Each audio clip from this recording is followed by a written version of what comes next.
Miracles happen to those who believe in them. Believing in miracles or having hope is one of the only things people can't take from you. I mean, you can have your legs taken away, you can have certain things that people control, but nobody can control the amount of hope you have. Nobody can tell you what you can have of that, and nobody can tell you to not believe in miracles. Hey guys, this is Amberley Snyder. I'm a barrel racer, breakaway rapper, motivational speaker, and I share hope. Welcome to I Share Hope, the podcast where world leaders share their real stories of hope and how you can use actionable hope to start changing your life today. And now, here's your host, Chris Williams. Amberley, Chris Williams, how are you? Good, how are you? Can you see me on here? I can't. I can see just a circle with your initials in it. Okay, how do I? You sound good though. Oh, there you are. We see you, yes. Better. I thought I was going to have it on my laptop, but it's not working, so we're going to have to suffice with my phone. You know, I talk to a lot of people on these interviews, and the people who use phones often sound and look a lot better. I think the iPhone is better for some reason. I don't know why, but it's cool. Hey, this is Caroline. Caroline is our fourth grader, and she is a horse crazy girl, and she really wanted to meet you. Let me turn so I can see her. Oh, there yeah. we go. That's great. Thanks so much for your time. Oh, absolutely. Thank you. Sorry we couldn't get it to work last time. Oh, no worries at all. I know you got a busy schedule. So you were teaching last time I think we talked. And what was that all about? Do you teach a lot of lessons, I assume, just people training? I coach. And so I'm a coach at Wasatch Academy, which is a private high school. And so I was coaching for them. Okay. Yes. Cool. That's awesome. Well, and that day that you were doing that, but... No worries. It was all good. Can you hear me okay? Yeah. Okay, great. So Caroline loves horses. She's a sweet girl, and she's really good with horses. And we got to spend some time on a vacation this summer just with horses, like 4 or 5 days, and it was really, really fun. Where did you go to? The Dominican Republic. And they had horses out there? Mm-hmm. Did they look as the ones we have here? Kind of.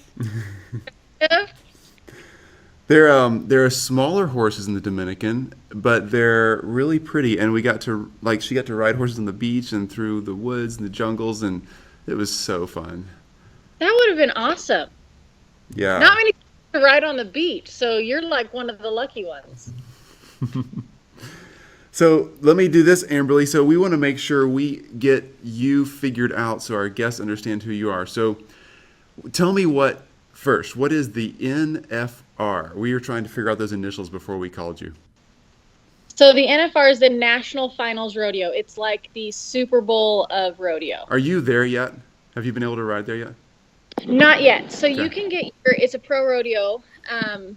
You can get your card when you're 18, and I wrecked when I was 18, so I had to wait. So I just got my permit last year. Okay. And filled it this year. So you can buy a permit. Anyone can do that. Mm-hmm. And then you have to earn so much money, and then you can buy your card, and then you have to have your card to go to the NFR. So I just was able to fill my permit and can buy my card.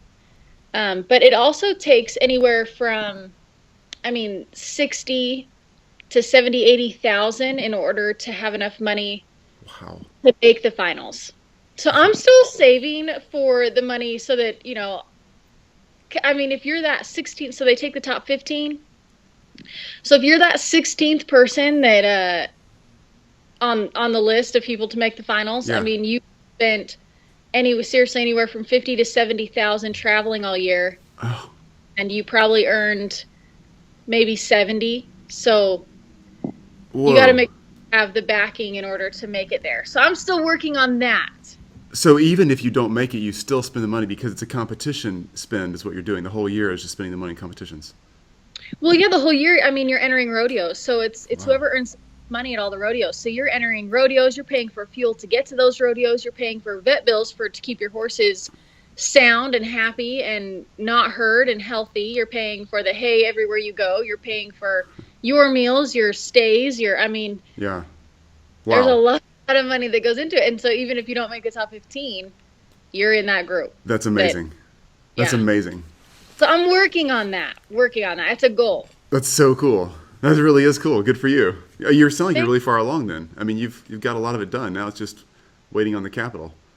Yeah, it's just waiting to have the sponsors lined up, and then I want to have I have one good horse, and I want to wait to have one other one. Okay. So that the one doesn't have to make all the runs all year. Gotcha. And because like the girl that took second this year, well, sitting second going into the finals is in December in Vegas. 100 rodeos. So one horse cannot make 100 runs in a year. They just can't do that and stay healthy. So I've got to have one, if not two more, in order to split up the amount. That's so crazy. It's so crazy expensive too. I'm thinking one horse is expensive enough to buy it and then to house it, but to have two or three that are just athletes. I mean, they got to be eating more than your average field horse, right? Well, they're definitely getting, yes. And then they're getting supplements and grain. And I mean, they're getting all sorts of stuff. So, I mean, already you can count on the horse being a $70,000 to $100,000 horse. Whoa. And everything that goes into it. So there's a lot. Whoa. I'll stick to my hobby of like playing a ukulele and hanging out with our dog that came from the pound. You can do that. It's a lot cheaper. It's a lot cheaper. That's awesome. All right, so you were a rodeo champion, like literally a world champion at super high levels before you were 18. You've been riding since you were a preschooler, it sounds like. Very interested. And then you were competing from age 7 forward. Is that right? That young? Yep. So I started riding at 3 and then started competing in rodeo at 7. Whoa. And then at age 18, you had a car wreck and you got thrown from your truck, right? Yes. Yep. It rolled and I was ejected. Oh, and broke your back? And yes. Paralyzed from the waist down? Yep. Incomplete spinal cord injury from T12. Yep. And now you're back, though, and you're actually better than you were then? Is that true? I've outrun myself of what I did before. So, yes. That's so cool. I just love that. I just want to, like, wave that in the face of a bunch of doctors and be like, oh, yeah? Well, and then that part is cool, is that I've been able to do what they said was going to be impossible. And that's, everyone likes to do that. Everyone wants to be that person that did the impossible, and I've been lucky enough to do it. That's really, really cool. That's very, very cool. Well, we have a list of questions to ask you about hope. You seem to be a fairly hopeful person, or at least know how to harness it at the right times. And, I've seen a bunch of your interviews and watched a bunch of videos. We were watching a few before we started. And you've acknowledged the fact that every day is not easy, and you don't look forward to getting in a wheelchair every morning. That's not the love of your life. And yet you still overcome so much. So you're a real person with a real story, and everybody is. We just have different parts to our stories. So can I ask you our questions that we're asking 1,000 people around the world? Yes, absolutely. Awesome. By the way, you're the first equestrian we've talked to. So we ask people in niches, and you're representing the horse community so far, so thank you. Well, I'm excited that I get to be the first one. I know, it's so cool. All right, so here's what we do. The questions go like this. You answer them however you want. These are about you, not about me or Caroline here or anybody else that's on our show. You just do your thing. So question 1, what is your favorite quote about hope, or your belief, or maybe a statement about hope that you think really pinpoints the purpose there? Geez, my favorite quote about hope. I don't know. The first one that comes to mind is miracles happen to those who believe in them. And so I have that hanging on my wall. And so I see it every single day. And I've always thought about,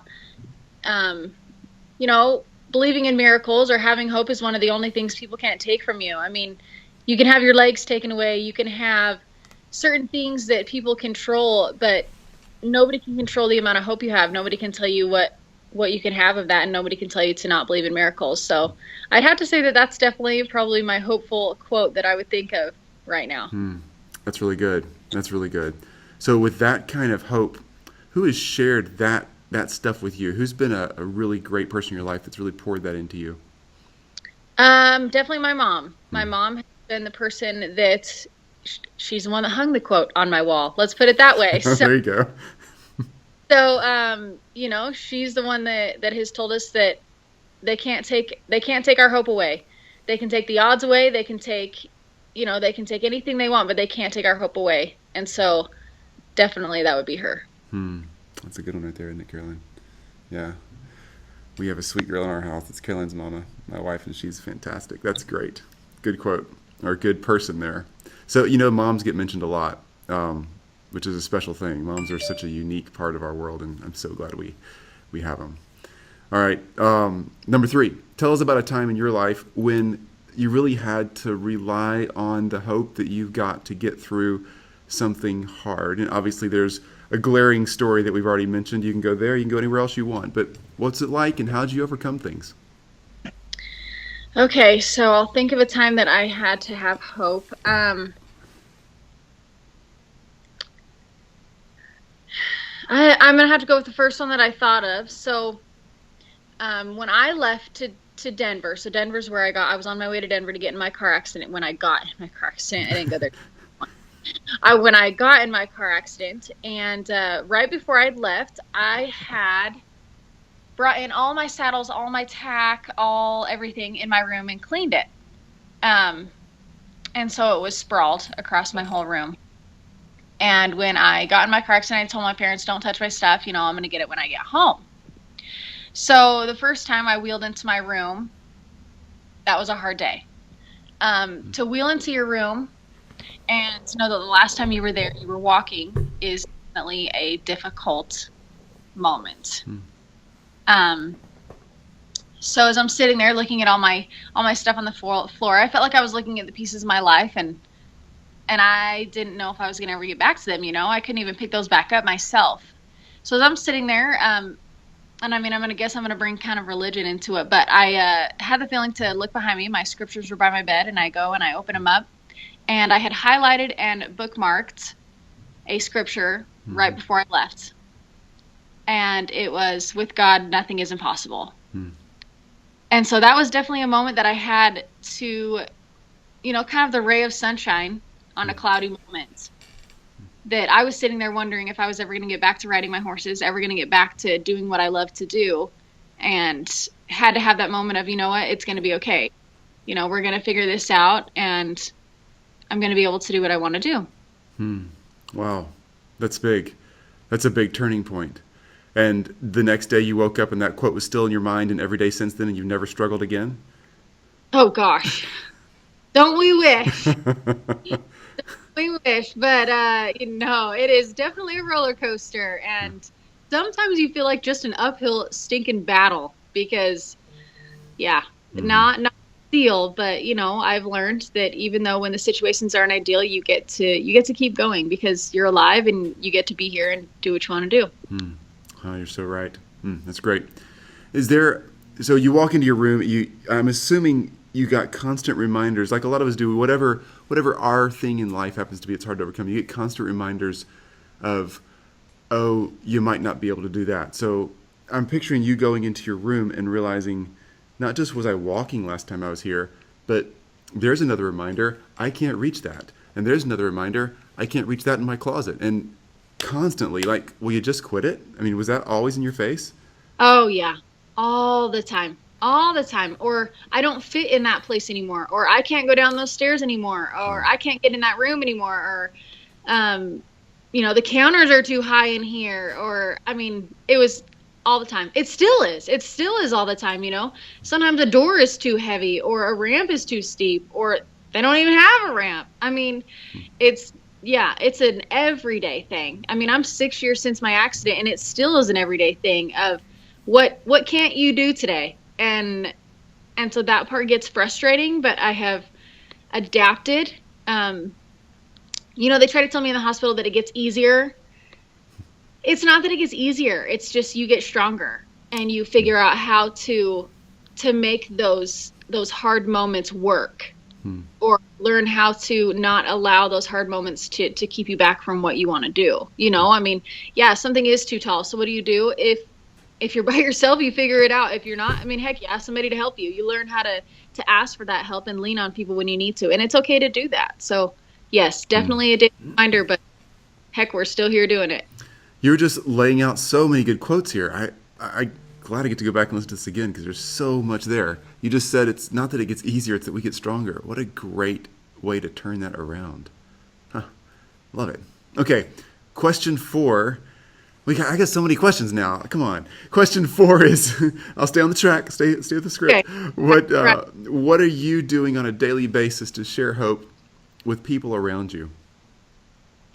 So I'm really, really lucky that I have a social media following that I do. I have over 200,000 people that follow me on all my social media sites. So I have a lot of following between Instagram and Facebook and Twitter. So I'm pretty lucky that I have a following like that, and that I get to post, the daily life struggles or the daily life triumphs with these people and remind them that even no matter what they're going through, because heck, it might not look like mine, just because you can see mine on the outside doesn't mean that that's the only struggle you go through. People have struggles on the inside a lot. And so if I can remind those people that they can keep going and have the strength to get up and go through one more day, then I feel like I'm blessed that I get to share that bit of hope and motivation with them. Mm-hmm. That's awesome. And you speak a lot too, right? I do. I'm a motivational speaker. I actually have a speech this afternoon. So no kidding. Yeah. So I speak a lot. This will be my 8th speech this month. Whoa. So we have been all over. That's so cool. So what was it like the first time you got up in front of people or shared your story publicly?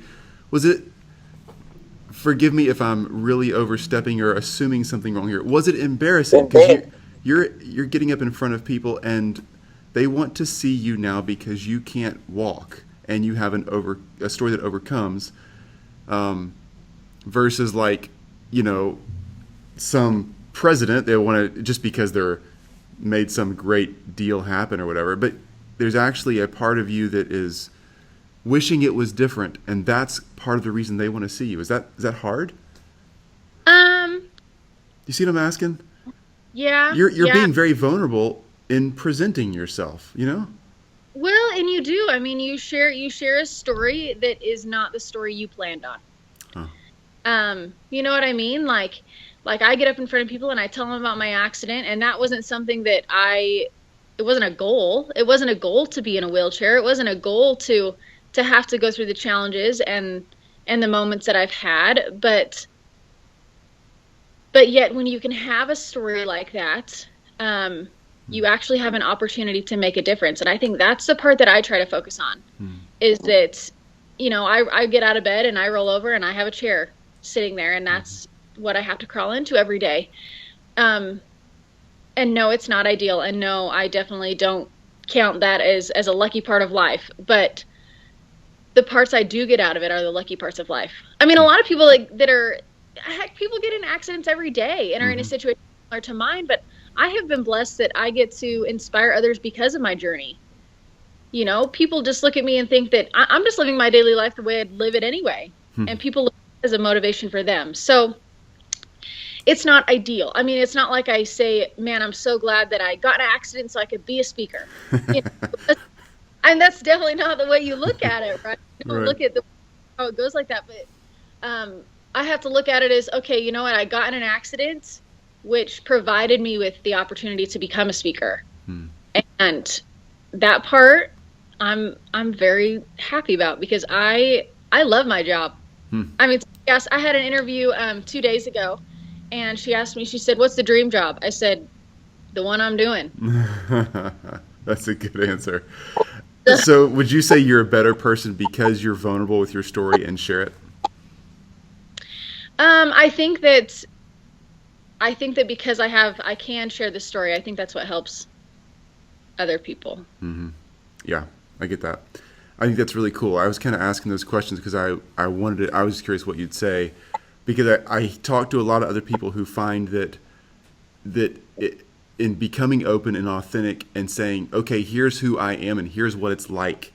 Here's what I'm overcoming. Here's what I struggle with. Here's the real stuff. It makes them stronger, and it brings a community, and it just, all ships rise with that tide, I think so. I think if you have the energy and the attitude to inspire others, then they can't help but rise with you. So true. And they help you rise too. That's so cool. Awesome. All right. So we're going to hang up this call in a few minutes. And what do we walk away with? So Caroline and I here, we are looking for some simple ABC steps, some 1, 2, 3s that we can do to share hope with others or grow in hope ourselves. So give us some advice. All right. So the first thing that I would say is don't be afraid to be upset sometimes. I feel like we spend a lot of time saying, be positive and have that good attitude and have that always upbeat thing. Don't be afraid to be sad sometimes. I think that it's those sad moments, those upset moments are the ones that we really dig the strength out of us. And, those are the moments when you lean on hope, those moments that are sad. And I think that you have to allow yourself to feel that sometimes. Allowing yourself to feel the sad things gives you the opportunity to be overexcited when you get to feel the good things. So that would be my first thing. My second thing would be that when you have the sad days, and you feel like, what are you going to do in that moment? Or for me, I was on bed rest for 5 months at one time. Oh. And sometimes my mom would walk into my room and I would tell her, today is not my day. And she would say, that's okay, but tomorrow's going to be. And I have definitely learned that you have to have the hope that even if the day you're in is not what you planned on, maybe it's going completely rotten, have the hope that tomorrow can be better. I feel like looking at that can just give you enough of the strength to get through the one that you're in. Well said. Well said. What questions do you have, Caroline? Got any? What was the name of your first horse? My first horse, I had a pony when I lived in California. My dad got me a pony, and her name was Gabby. But my first barrel horse, her name was Lacey. It's the most special horse. I'm in my room right now. You see this right above my head? I know there's a glare on it. Yeah. When Lacey, she died a couple years ago, and I have all these pictures of her that are right. That's sweet and sad. Oh. It's kind of sad, but it's good too because she was old. It's like she lived a really, really good life and to a lot of things of where I am today. Oh, that's great. What's your horse's name right now? The one I run the most, his name is Legacy. I named him Legacy so that I could call him Legs. So he's my legs every time. So he's kind of my main guy. But the other one that everyone knows, if anybody does follow me, they know my horse Power. Power is he's my first horse after my accident. Well, I actually had him before my accident, but he's the first horse I raced on. He's really special. Like every time I get on his back, he knows he has to take care of me. So yeah, he's the main guy that has been the reason I am still running because he was my first barrel horse after my accident. But Legacy is the one that's going to take me to the finals. That's great. We actually saw a video of Power, and I think your sister, wasn't it her sister, riding a few minutes ago. Yeah. That's great. Well, on Facebook. Yeah, I just posted that. She's running him now because I've got my other one. And so she's running him at the high school stuff. And they're making a heck of a team. It took them a bit to get together, but they're making a team now. That's so cool. So that's the group. When you say you're coaching a riding team at the school. Yeah, so it's a school, it's called Wasatch Academy, and it's a high school, it's a private high school, but they are starting a rodeo program. Wow. So it's a part of class. We have rodeo class every day. And so I get to go there and teach all these kids, the ins and outs of the events that I know, and then there's another coach that he teaches the roping side of it, and yeah, we have rodeo class, so that's the fun part. All right, so we thought of 2 more questions in the car on the way here. What's your youngest student? Isn't that right? Yeah. What's your youngest student, or that you've ever taught? How young is too young? That I've ever taught. Well, oh man, I put on a clinic this spring, and there was a little girl there. She was probably 9, I would think. So she was pretty little. But I mean, I've taught my little sister since she was 5. So if you count that, then I've definitely taught her since she was tiny. But yeah, the clinic that I put on, I think there was like 8 or 9-year-old that was there. So she was pretty small too. And then what's the oldest rider that you know? Like, how do people still compete? Not just riding a horse down the sidewalk, but still compete. Well, the girl that is going into the NFR this year, going into the National Finals Rodeo in Las Vegas, that starts in December. The lady that is winning the world right now, she's either 67 or 68. That's awesome. So she's a grandma, but she's the one that is winning the world this year. Whoa, what a cool lady. Yeah. Oh my goodness. What a crazy cool grandma to have. That's awesome. Nice. All right, Amberley, we have each of our guests say their name and I Share Hope as a part of introing your podcast. So we'll be quiet. You say, I'm Amberley Snyder and I Share Hope. Or you can say, I'm Amberley Snyder, a rock star, and everything else you want to say, and I Share Hope. Just make sure you get your name and I Share Hope in there somewhere. Okay. Do I say hi at the beginning? Sure. Make it your own. Okay. Hey guys, this is Amberley Snyder. I'm a barrel racer, breakaway roper, motivational speaker, and I share hope. Nailed it. Love that. Okay, and how can we track you down? So we're going to put all these links on our page, Facebook, our website, and YouTube channel, everything. So give us websites, Twitter, Facebook, whatever you want to load up. So my website is amberleysnyder.org, and then I have my Facebook page and my Instagram, which are both just Amberley Snyder. You can search me on there. I'm the only paralyzed barrel racer that's on there. There's only one other paralyzed barrel racer over anywhere, and she's in Australia. So I'm the only one in America. So you can find me on Facebook, Instagram. You can add me on Snapchat, and I feel like that's about all of them. That's going to cover it for sure. Okay, so just in case somebody's listening and writing something down, Amberley is AmberleysNyder. We'll have all that at isharehope.com. Just look for Amberley's name on the interviews, and all the links to Amberley and the notes and the videos. Everything will be there because Amberley's awesome. And are you raising money for what you're doing, or are you just saving up your own pennies? Like, can people help? They could. I haven't asked them to, so I'm saving up my own pennies and getting sponsors lined up is I guess what I've got.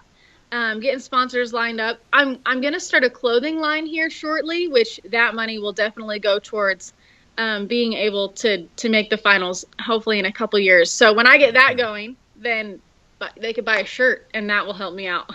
Yeah, because you have time to start a clothing line, right? Sure. Yeah, since I'm a student and a speaker and a coach, and do my own barrel racing. So, but we're going to work on it. We're going to get it. Yeah, who needs to sleep, right? Just put that in the sleeping hours. Exactly. Well, great. Amberley, thank you for hanging out with Caroline and I. It's been so fun talking to you. Well, thank you. Thanks for having me on. You bet. Talk to you soon. Bye-bye. Bye. You've just listened to I Share Hope. If you're ready to make a change, head to our website at isharehope.com and claim your free copy of the top 10 actions of hope from world leaders to use hope in your own life. Thanks for listening, and we'll talk to you next time.